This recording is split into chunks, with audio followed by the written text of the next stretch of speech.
In the year 2000, in America, an organization set up in the 90s by the people who controlled the Bush administration this last 8 years was set up. It was called the Project for the New American Century. And it was created by people who have since become known as neocons or neoconservatives. September 2000 they published this, and it was called Rebuilding America's Defenses, Strategies, Forces and Resources for a New Century. This is what it said. I'll come to that. These are three main people who were in the creation of the Project for the New American Century. Dick Cheney, Vice President, more power than the President. Donald Rumsfeld, Defense Secretary at the time of 9/11 and the invasion of Iraq. Paul Wolfowitz, Defense Deputy Secretary at the same time. 1 year after that document was published, 9 months after the people that wrote it came to power in the Bush administration, America had what Bush described at the time as our Pearl Harbor. And everything that has happened since 9/11, that has unfolded off the pages of that document quite demonstrably, has been justified by 9/11. Even academics that rubbished it to start with are saying the official story doesn't make sense. You've got pilot organizations that are saying, pilots against 9/11 and stuff, who are saying there's no way those people who couldn't fly Cessnas could do what they did with those planes. Endless people now. There are engineers organizations against 9/11 who are pointing out that those buildings could never have collapsed as they did because of fire and steel. But no one investigates it. So when those towers went down, it doesn't matter whether it was actually terrorists or who did it, how it happened, why it happened. It happened. It happened. It inevitably happened. It was the nerve center, the pineal gland of the technosphere was taken out. And the technosphere has to evolve if the planet's going to survive. Well, it has to evolve into back into harmony. It has to evolve back, and so that point there, that puncture, that was a big puncturing of the technosphere. So now there's a lot of retrograde, regressive action to try to maintain it, but it's not going to hold because the biosphere is in danger, the global warming, everything else. So what you're seeing is like the technosphere is slowly going to be coming down. It's not pretty, but it's coming down because it's not the truth. It's not natural. It's not the truth. It exists at the expense of the biosphere. It exists at the expense of the Amazonian rainforest. It exists at the expense of the different species and everything. Right. So it's inevitable. It's coming down. That's why it's called. This is why this is called the end time. And it's coming down because we're headed to 2012. So the point is that we have to just say, hey, it's coming down. No matter how many flags you fly, it's still coming down. So we're saying, instead of flying flags, let's see what else we can do. Let's see if we can do something about it. And the Mayan prophecies say, yes, you can do something about it. Just change your timing frequency. Get back with the big universal evolutionary program. You just took a big detour from evolutionary mainstream. You caused yourself a lot of suffering. And some people might be well off from this, but a lot of other people are suffering more and more every day, and you're playing with very dangerous toys to protect a crumbling facade. Well, I think that we do create our own realities, and to boil it down to a simple decision, it's great to be informed about what's really going on, first of all, and that must be said.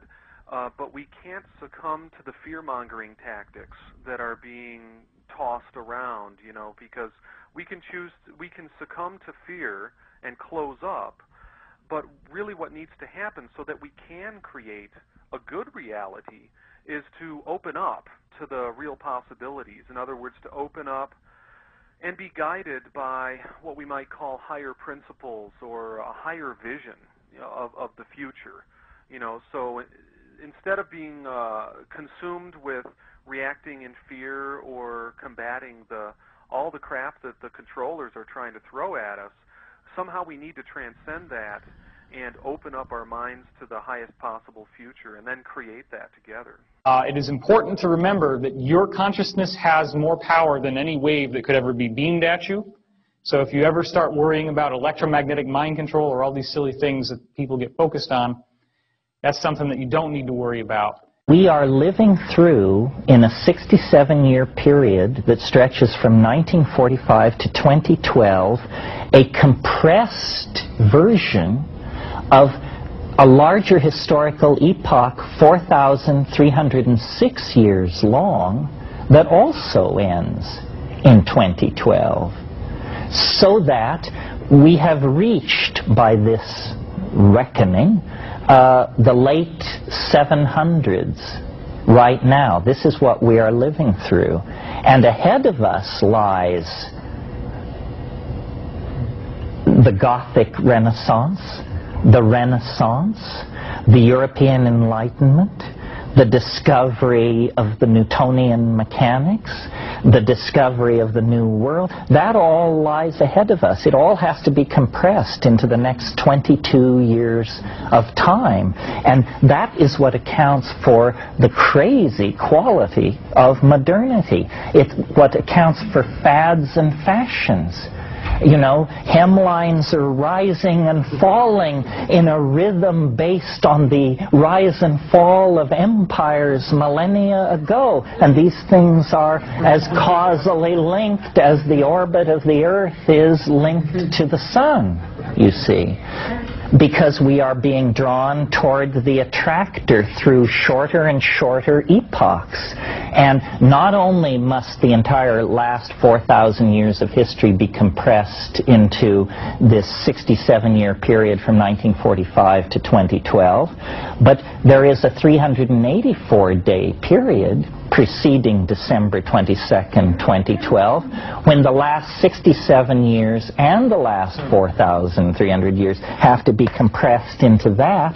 Then there's a final 6-day period when all of these things are compressed again. And so do you see what's happening? The spiral is tightening as it goes faster and faster. The resonances are impinging. The thing is getting nuttier and nuttier and nuttier as computers link all cultures together, all informational barriers dissolve. Everything is becoming connected to everything else. Not only everything in the present moment, but all past moments as well are being drawn, compressed, squeezed toward the production of the transcendental object at the end of time, which is nothing less than all time, all space, shrunk down to an atomic dimension and handed back to us. If I've made any contribution to this, then one of the things that I'm most proud of is to have come up with the phrase problem, reaction, solution to describe the most used and the most powerful method of mass, mind, and emotional manipulation that has been used on us to advance this agenda. It used to be called the Hegelian dialectic. And I thought problem, reaction, solution would sum it up more succinctly. What it means is that you want to change society in a way that if you did it openly and had a meeting and said, right, well, tell the public this is what we're going to do, you know that you would get a massive public reaction against what you want. So you don't do it openly. You play this technique. Stage one, you create a problem. It could be a terrorist attack, it could be a war, it could be a government collapse, it could be a run on a currency, it could be a credit crunch, rising food prices, rising mortgages. Anything that will give you the opportunity to install the solution to that problem that will advance your agenda. Once you've covertly created the problem, you then tell the people through a pathetic mainstream media the version of that problem that you want the public to believe, i.e. Bin Laden orchestrated 9/11, Lee Harvey Oswald killed Kennedy, whatever. If we had a journalistic profession, even just in any way justifying the name, Problem, reaction, solution fall down. Because the explanation would be investigated, it would be found to be wanting, it would be reported to the people, this would collapse. Because we don't have a journalistic profession worthy of the name, the problem is created. The cover story of the problem is then reported to the people as official history, uninvestigated, and what they're looking for at stage 2 is a reaction from the public that says, in effect, something must be done, what are they going to do about it? Fear, outrage, do something.